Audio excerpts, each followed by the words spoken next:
সুপ্রিয় দর্শক, আসসালামু আলাইকুম। আপনাদের সবাইকে স্বাগত জানাচ্ছি এখনকার আলোচনা। আপনাদের সঙ্গে আছি আমি সিরাজুল ইসলাম।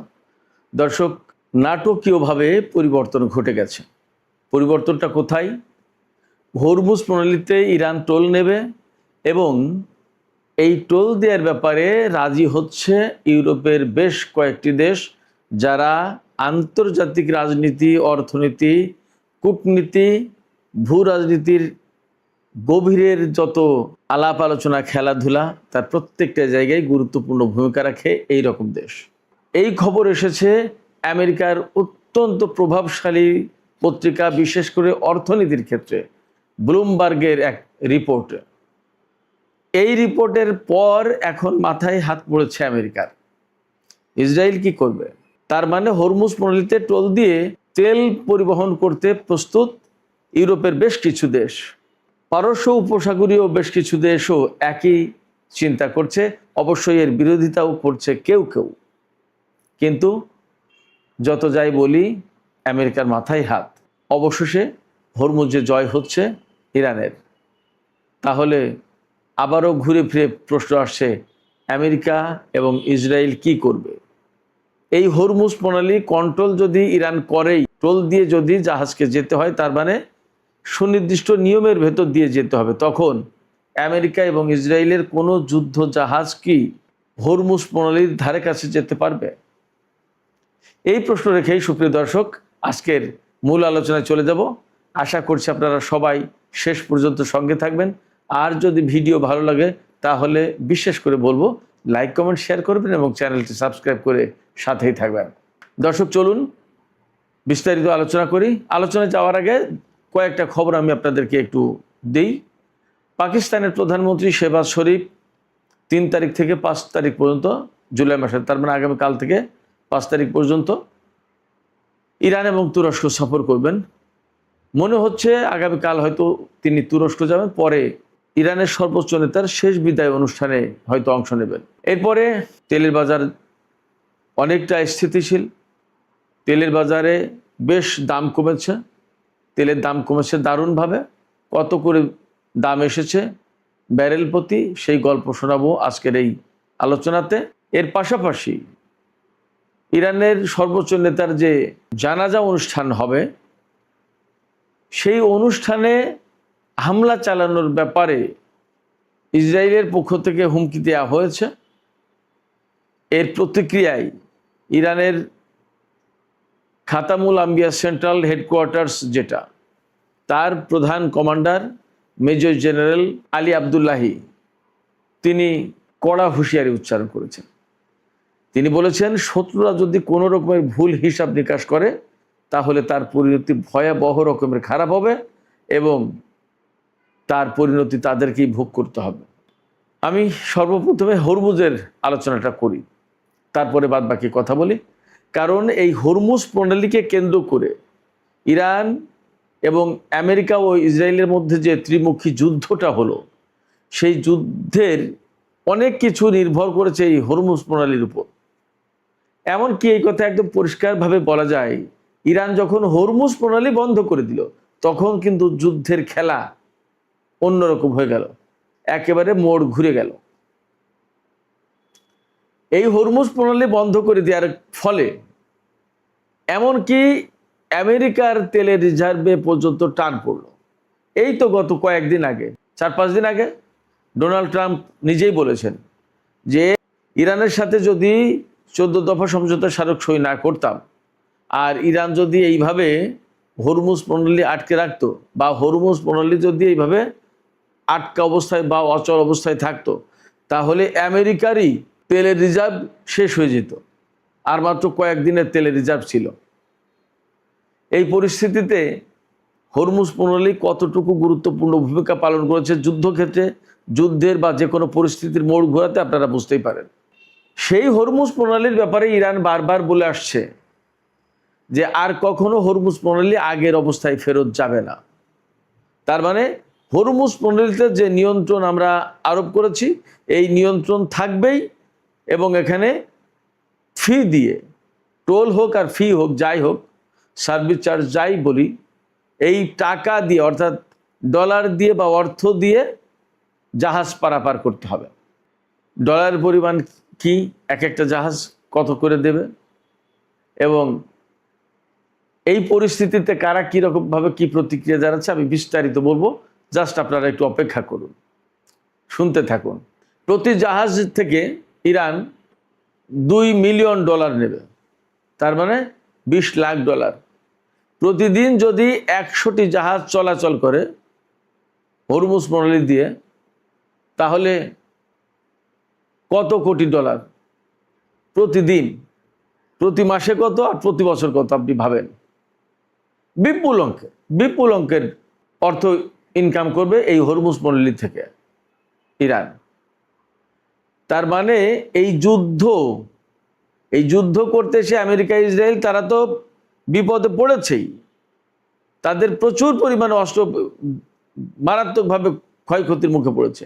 আমি একদিন আলাদা একটা ভিডিওতে বলবো আমেরিকা কি কৌশলগত অস্ত্র হারিয়েছে, খুব শর্ট টাইমে আসবে ইনশাল্লাহ। তো এই হরমুজ প্রণালী যা কখনো ইরান কন্ট্রোল করতো না, সেই হরমুজ প্রণালী এই যুদ্ধের কারণে ইরান কন্ট্রোল করা শুরু করলো। তার মানে ইরান আমেরিকাকে শাস্তি দিতে এসে এখন নিজেই শাস্তির মুখে। তো এই বিপুল পরিমাণ অর্থ হরমুজ প্রণালী থেকে ইরান আয় করতে পারবে। এখন আপনাদের মনে নিশ্চয়ই এই প্রশ্ন জাগছে যে ইউরোপের কোন কোন দেশ আসলে মেনে নিচ্ছে। আমি আপনাদেরকে বলি, শুধু ইউরোপের কয়েকটি দেশ না, পারস্য উপসাগরীয় কয়েকটি আরব দেশও এই ফি দিয়ে হরমুজ প্রণালী দিয়ে জাহাজ চলাচল করতে রাজি আছে, তাদের কোনো আপত্তি নেই। এই রকম ইঙ্গিত মিলেছে বিভিন্ন কূটনৈতিক আলোচনায়। ইউরোপের দেশ কারা? ফ্রান্স, জার্মানি, ইতালি, একদম বড় বড় দেশ, প্রধান। কারণ তারা কেন মেনে নিচ্ছে? তারা মেনে নিতে চাচ্ছে এই কারণে যে এই যে হরমুজ প্রণালী, এই হরমুজ প্রণালী দিয়ে তেল নিয়ে তাদের অর্থনীতি বেঁচে থাকে, তাদের কলকারখানা, গাড়ি ঘোড়া, মেশিনের, প্লেনের চাকা ঘোরে। গুরুত্বপূর্ণ জায়গায় রাশিয়ার সাথে তাদের মারাত্মক টানাপোড়েন, যাবে কোথায়? ভেনিজুয়েলার তেল দখল করেছে আমেরিকা, যাবে কোথায়? সেক্ষেত্রে এই হরমুজ প্রণালীতে তাদের আসতে হবে। এই জন্য তারা চিন্তা করছে যে এক জাহাজে যদি 2 বিলিয়ন ব্যারেল তেল আনা যায়, আর তাতে যদি $2 মিলিয়ন চার্জ দিতে হয়, তা প্রতি ব্যারেলে $1, ঠিক আছে, যাকে $1 কি আর করা, দাও, হয়তো এইভাবে মেনে নিতে যাচ্ছে। তো ইউরোপের সব দেশ তো আর এখান থেকে তেল নেয় না, বা যদি লাগে তাহলে হয়তো তারাও দিতে বাধ্য হবে। আর উপসাগরীয় কোন কোন আরব দেশ মেনে নিতে চাইছে শোনা যাচ্ছে, বিরোধিতা করছে সৌদি আরব, সংযুক্ত আরব আমিরাত আর বাহরাইন। তাহলে থাকে কারা? ইরাক, কুয়েত, কাতার, ওমান। তো ওমানের নিজের তো অংশ, অতএব ওমানের না। তাইলে কুয়েত, কাতার এবং ইরাক, এই 3 দেশ মেনে নিতে প্রস্তুত। বাস্তবতা হচ্ছে যখন ইউরোপের কিছু দেশ মেনে নেবে, যখন আরব কিছু দেশ মেনে নেবে, তখন সৌদি আরব, সংযুক্ত আরব আমিরাত এবং বাহরাইন তাদের বিরোধিতা করার কোনো প্রয়োজন বা সুযোগ বা অর্থ থাকবে না।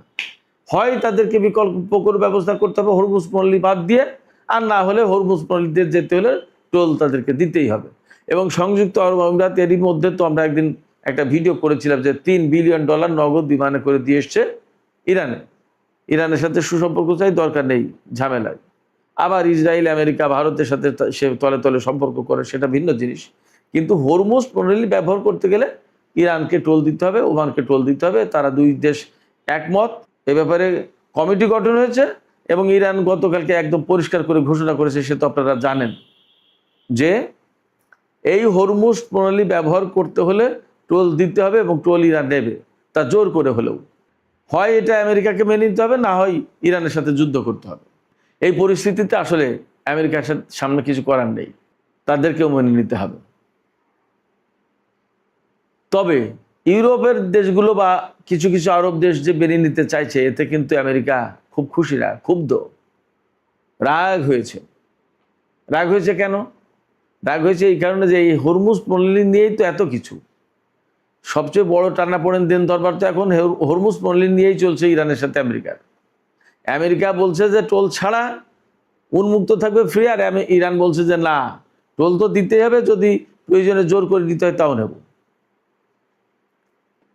এই জায়গায় যখন ইউরোপের গুরুত্বপূর্ণ দেশ ফ্রান্স, জার্মানি, ইতালি তারা মেনে নেবে, আরব দেশ কুয়েত, ইরাক, কাতার তারা মেনে নেবে, তখন আমেরিকার আসলে খুব বেশি কিছু করা থাকবে না, বাকিদেরও মেনে নিতে হবে। এই জায়গায় আর একটা বিপদে পড়বে ইসরায়েল।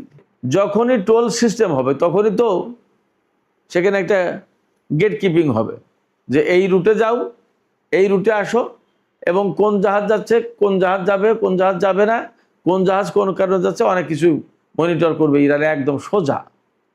তখন ইসরায়েলের কোনো জাহাজ এই হরমুজ প্রণালীতে ঢুকতে পারবে না। এটা ইসরায়েলের জন্য অনেক বড় ঝামেলার কারণ হয়ে যাবে।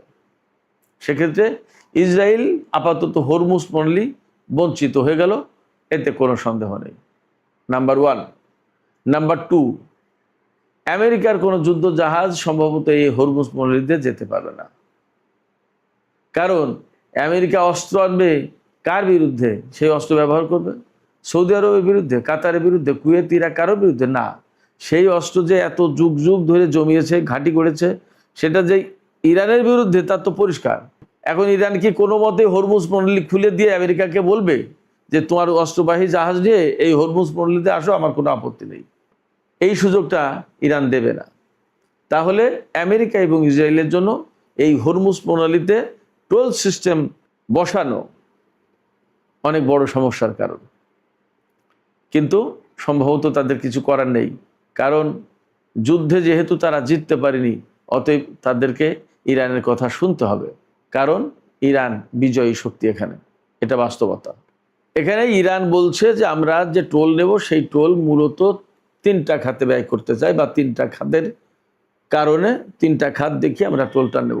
একটা হচ্ছে হরমুজ প্রণালীর দূষণ নিয়ন্ত্রণ করা, আর একটা হচ্ছে নৌপথ রক্ষণাবেক্ষণ, এগুলো ঠিকঠাক রাখা, নিরাপদ নৌ চলাচলের জন্য একটা সেবা সার্ভিস চার্জ, এই হিসেবে এই 3টা খাতে টাকাটা নেওয়া হবে। এদিকে হরমুজ প্রণালী নিয়ে তো আমরা বেশ লম্বা একটা আলোচনা করলাম। আরেকটা ভালো খবর আছে যে আন্তর্জাতিক বাজারে তেলের দাম দারুণভাবে কমেছে, একেবারে যুদ্ধপূর্ব অবস্থায় চলে এসেছে। আজকে অর্থাৎ 2 জুলাই 2026 সাল, এই দিনে আন্তর্জাতিক বাজারে ব্রেন্ট ক্রুডের দাম $70.84, অর্থাৎ $70.84 এক ব্যারেল তেলের দাম, ব্রেন্ট ক্রুড, অপরিশোধিত তেল। আর ওয়েস্ট টেক্সাস ইন্টারমিডিয়েট যেটা আমেরিকান তেল, সেটার দাম হচ্ছে $67.75, অর্থাৎ $67.75। একদম তেলের দাম, তেলের বাজার এখন স্বাভাবিক। এই স্বাভাবিক হওয়ার মূল কারণ হলো গতকাল অর্থাৎ 1 জুলাই কাতারের রাজধানী দোহায় ইরান এবং আমেরিকার মধ্যে পরোক্ষ আলোচনা হয়েছে। এই আলোচনায় মধ্যস্থতা করেছে কাতার। তো সেই আলোচনায় ইতিবাচক অগ্রগতি হয়েছে বলে কাতার জানিয়েছে। তো ইতিবাচক অগ্রগতি হওয়ার ব্যাপারে কি কি তথ্য পাওয়া যাচ্ছে?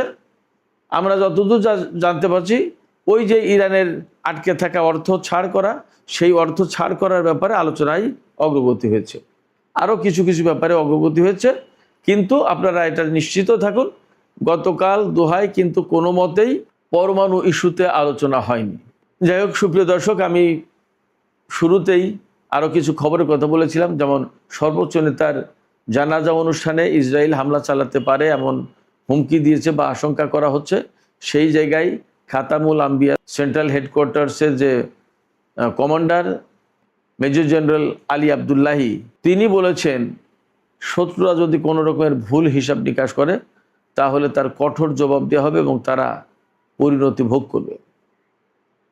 এখানে একটা বিষয় আমি শুধু আপনাদের কাছে বলি, যে জানাজার অনুষ্ঠানে কেউ হামলা করার কল্পনা বা পরিকল্পনা বা হুমকি করতে পারে বা দিতে পারে, এটা আসলে ভাবাটা খুব একটা কঠিন ব্যাপার। তবে এটা ঠিক যে সেখানে অর্থাৎ জানাজার অনুষ্ঠানে বিশ্বের বহু সাংবাদিক, কূটনীতিবিদ, রাজনীতিবিদ, বহু সমাজকর্মী, মানবাধিকার কর্মী আসবে, পাশাপাশি ইরানের সাধারণ জনগণ থাকবে, বিরাট বিশাল সমাবেশ হবে, তাতে কোনো সন্দেহ নেই। লাখ লাখ কোটি কোটি মানুষের সমাবেশ হওয়ার কথা। এরপরেও যদি ইসরায়েল বা আমেরিকা কোনো রকমের ভুল করে তাহলে তারা বিশ্বে ভয়ঙ্করভাবে নিন্দিত, ধিকৃত হবে এবং ইরান অবশ্যই মারাত্মক রকমের একটা প্রতিশোধ দেবে, তাতে কোনো সন্দেহ নেই। ইরান কিন্তু গতকাল বলেছে যে তারা সর্বোচ্চ নেতার প্রাণহানি বা শাহাদাতের তারা কিন্তু প্রতিশোধ নেবে, বদলা নেবে। তো সেক্ষেত্রে ইরান একেবারে সহজে ছেড়ে দেবে এটা ভাবার কোনো কারণ নেই। এদিকে আরেকটি খবর বলেছিলাম যে পাকিস্তানের প্রধানমন্ত্রী শাহবাজ শরীফ তিনি ইরান এবং তুরস্ক সফরে যাচ্ছেন। ইরান সফরে প্রধানত যাচ্ছেন ইরানের সর্বোচ্চ নেতার জানাজা অনুষ্ঠানে যোগ দিতে, পাশাপাশি তুরস্ক যাচ্ছেন। সম্ভবত ইরান, তুরস্ক, পাকিস্তান, সৌদি আরবে যে আঞ্চলিক একটা সহযোগিতামূলক বলয় গড়ে ওঠার সুযোগ বা সম্ভাবনা তৈরি হয়েছে, এই বিষয় নিয়ে হয়তো তিনি নিজেই মাঠে নামছেন, আরও কাজ এগিয়ে নেওয়ার প্রশ্ন আছে সম্ভবত। এছাড়া ইরানের সাথে আমেরিকার যে কূটনৈতিক প্রক্রিয়া চলছে, সংলাপ চলছে, সে সমস্ত ব্যাপারেও হয়তো আলোচনা থাকবে। তো দেখা যাক আগামী দিনগুলো কিভাবে কতটা সফলতা আসে শান্তির পথে। তবে আমি সবসময় বলি যে আমেরিকা, ইসরায়েল যেহেতু তারা এখনো পর্যন্ত ইরানের বিরুদ্ধে হুমকি দিচ্ছে মাঝে মাঝেই, সেক্ষেত্রে আসলে শান্তির পথটা যে খুব সহজ হবে এটা ভাবার সুযোগ নেই। তবে আমরা কিন্তু শান্তি চাই, এতেও কোনো সন্দেহ নেই। সুপ্রিয় দর্শক, এখনকার আলোচনা এখানেই শেষ করতে চাই। আলোচনা শেষের আগে আপনাদের কাছে আমার জানার আছে, আপনাদের মতামত আমি জানতে চাই। আপনারা কি মনে করেন এই যে হরমুজ প্রণালীতে টোল আরোপের ব্যাপারে যে ইরান তাদের পরিকল্পনার কথা এবং তাদের অবস্থান ঘোষণা করেছে, আপনারা কি মনে করেন শেষ পর্যন্ত আসলে বিশ্ব ইরানের কাছে বা ইরানের এই অবস্থান মেনে নেবে? আপনাদের কাছে কি মনে হয়? আপনাদের মতামত কমেন্টে জানাতে পারেন। আর ভিডিও ভালো লাগলে আপনারা অবশ্যই লাইক, কমেন্ট, শেয়ার করবেন এবং চ্যানেলটি সাবস্ক্রাইব করে সাথেই থাকবেন। দর্শক, আপনারা সবাই অনেক অনেক ভালো থাকুন। আল্লাহ হাফেজ।